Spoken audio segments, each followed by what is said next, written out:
কিছু জিনিস তোমাকে ধ্বংস করে না, কারণ সেগুলো বিপজ্জনক। ধ্বংস করে কারণ তুমি সেগুলোকে ছাড়তে পারো না।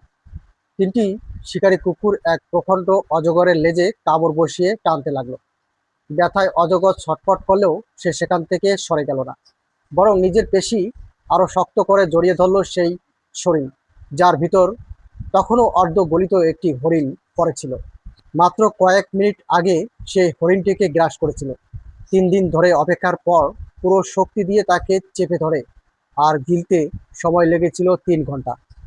যদি সে তখন মুখ খুলে সেই হরিণটিকে উগলে দিত, তবে তার দেহ হালকা হয়ে যেত। বিদ্যুতের গতিতে সে জঙ্গলের অন্ধকারে মিলিয়ে যেতে পারত। কিন্তু সে ভাবলো, এত কষ্ট করে গিললাম, এখন কিভাবে ছাড়ি?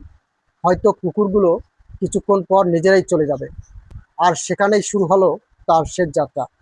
সে নিজের শক্তি ব্যবহার করে নিজেকে বাঁচানোর জন্য নয়, বরং সেই শিকারীকে ধরে রাখার জন্য, যেটা অনেক আগেই ছেড়ে দেওয়া উচিত ছিল। তার ভারী দেহ আর দৌড়াতে দিল না। কুকুরগুলো ছিঁড়ে ফেললো তার পেট। অজগর আর সেই হরিণ, যাকে সে ছাড়তে পারেনি, দুজনেই একসঙ্গে শেষ হয়ে গেল। এটাকে লোভ বলে না, এটাকে বলা হয় শঙ্খ কোস্ট্রাপ, ডুবে যাওয়ার খরচে ফাঁদ। অজগরকে মেরেছিল কুকুর নয়, মেরেছিল তার নিজের জেদ। যে জেদ ক্ষতি মেনে নিতে চায় না। এবার একটু নিজের দিকে তাকাও।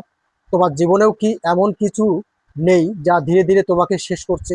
সেই সম্পর্ক যা প্রতিদিন তোমাকে ভেঙে দেয়, তবুও ছাড়তে পারো না? সেই চাকরি যার সামনে কোনো ভবিষ্যৎ নেই, তবুও আটকে আছো? সেই বিনিয়োগ যেখানে বারবার টাকা ঢালছো শুধু এই কারণে যে আগেই অনেক হারিয়েছো? তুমি ভাবো এখন ছাড়লে তো সব বৃথা যাবে। এই ভয়েই সারা জীবন টেনে নিয়ে যাও। তোমার শক্তি মরে যায়, সুযোগ শেষ হয়ে যায়, আর তুমি ভাবতে থাকো যে তুমি শক্ত হয়ে দাঁড়িয়ে আছো। কিন্তু সত্য হচ্ছে তুমি ধীরে ধীরে পৌঁছে যাচ্ছ। এই পৃথিবীতে স্বীকার করা কোনো বড় দক্ষতা নয়।